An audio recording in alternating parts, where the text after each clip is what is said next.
ये कहानी है एक ऐसे इंसान की जिसका सफर एक पुलिस वाले के बेटे से शुरू होकर भारत के सबसे खतरनाक आतंकवादी तक पहुंचा।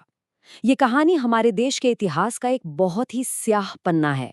तो चलिए इस कहानी की शुरुआत करते हैं एक बहुत ही बड़े विरोधाभास से। एक तरफ थे दाऊद के पिता इब्राहिम कास्कर, जो एक ईमानदार हेड कांस्टेबल थे, और दूसरी तरफ था उनका बेटा दाऊद, जिसने एक बिल्कुल ही अलग और खौफनाक रास्ता चुना। तो बात करते हैं दाऊद के शुरुआती दिनों की। कैसे उसने अपने पिता की ईमानदारी की राह को ठुकराकर डोंगरी की तंग गलियों में जुर्म की दुनिया को अपना लिया। देखिए, पढ़ाई लिखाई में तो उसका मन बिल्कुल नहीं लगता था। उसकी नजरें तो हमेशा लोकल गुंडों की ताकत और उनके रुतबे पर रहती थीं। बस फिर क्या था, छोटी मोटी चोरी और हफ्ता वसूली से शुरुआत हुई, और जल्दी ही वो उस जमाने के बड़े स्मगलर करीम लाला के गैंग में शामिल हो गया। यहीं से मुंबई के अंडरवर्ल्ड का बेताज बादशाह बनने की उसकी भूख और तेज हो गई। और यहीं पर कहानी में एक बहुत बड़ा मोड़ आता है। दाऊद को एक काम सौंपा गया, एक भारी भरकम फिरौती वसूलने का काम। यह उसकी वफादारी का इम्तिहान था। रकम थी 2 लाख रुपए। सोचिए, उस जमाने में ये कितनी बड़ी रकम रही होगी। बस इसी पैसे ने दाऊद के मन में लालच भर दिया और उसके अंदर छिपी हैवानियत को जगा दिया।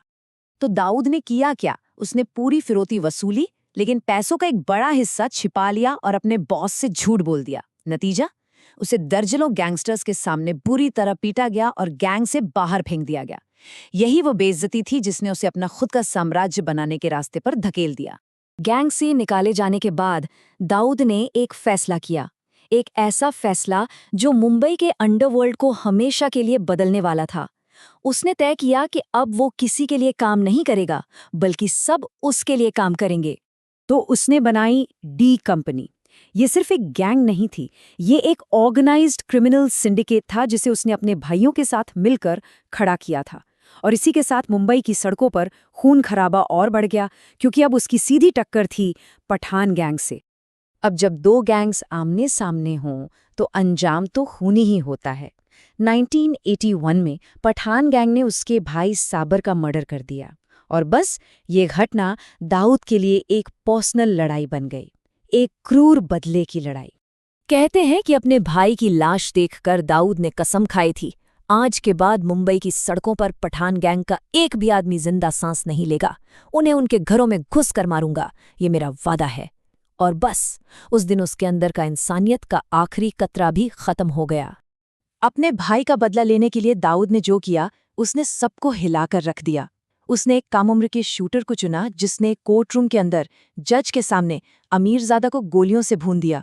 ये पूरे अंडरवर्ल्ड और पुलिस को एक सीधा संदेश था कि दाऊद इब्राहिम को अब कोई नहीं रोक सकता। अब कानून का शिकंजा कस रहा था, पुलिस उसके पीछे थी। तो दाऊद ने अपना अगला स्ट्रेटेजिक मूव लिया। वो देश छोड़कर तो भाग गया, लेकिन मुंबई पर उसकी पकड़ जरा भी कम नहीं हुई। साल 1985 के आखिर तक सुप्रीम कोर्ट से अरेस्ट वारंट जारी हो चुका था और दाऊद दुबई भाग गया। लेकिन ये कोई अंत नहीं था। असल में ये तो एक नई और ज्यादा खतरनाक शुरुआत थी। दुबई से उसने डी कंपनी को एक मल्टीनेशनल कॉरपोरेशन की तरह चलाना शुरू कर दिया। दुबई में बैठकर वो जुर्म का सीईओ बन गया। सोचिए, एक ऐसा सीईओ जो 5,000 से ज्यादा गैंगस्टरों का नेटवर्क चलाता था, जो नेताओं से लेकर बॉलीवुड सितारों तक के लिए दरबार लगाता था। वो अपने दुश्मनों के लिए जितना क्रूर था, अपने वफादारों पर उतनी ही दौलत लुटाता था। उसकी ताकत और बेरहमी का अंदाजा आप जे हॉस्पिटल शूटआउट से लगा सकते हैं। उसके शूटर्स ने AK-47 लेकर एक अस्पताल पर हमला कर दिया और पुलिस की सुरक्षा में मौजूद एक दुश्मन गैंगस्टर पर 400 से ज्यादा गोलियां बरसा दी। लेकिन कहानी का सबसे काला मोड़ अभी बाकी था। साल 1992 में दाऊद एक गैंगस्टर से आतंकवादी बनने वाला था। ये उसके जुर्म के सफर का आखिरी और सबसे विनाशकारी पड़ाव था।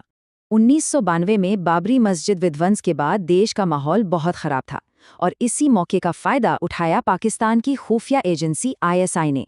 उन्होंने दाऊद से संपर्क किया और उसे एक ऐसा ऑफर दिया जिससे वो ठुकरा नहीं सका। डील बहुत सीधी थी। ISI ने कहा, तुम अपने स्मगलिंग नेटवर्क से भारत में हथियार और RDX भेजो, बदले में हम तुम्हें पूरी दुनिया में सुरक्षा देंगे। और दाऊद मुनाफे और बदले की आग में मान गया। उसने अपनी ताकत के लिए अपने ही देश की सुरक्षा का सौदा कर लिया। और इस सौदे का नतीजा भारत के इतिहास का एक काला दिन था, एक ऐसा दिन जिसे कोई नहीं भूल सकता। 12 मार्च 1993 ये वो तारीख है जब दाऊद के इशारे पर मुंबई एक के बाद एक सिलसिलेवार बम धमाकों से दहल उठी। कुल 12 धमाके, 250 से ज्यादा जाने गई और हजारों लोग घायल हुए।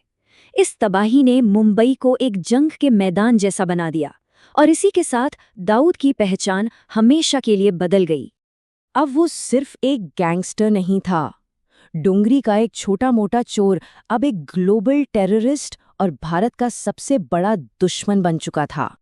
आज दाऊद कहाँ है? माना जाता है कि वो पाकिस्तान के कराची में है, आईएसआई और पाकिस्तानी सेना की हिफाजत में।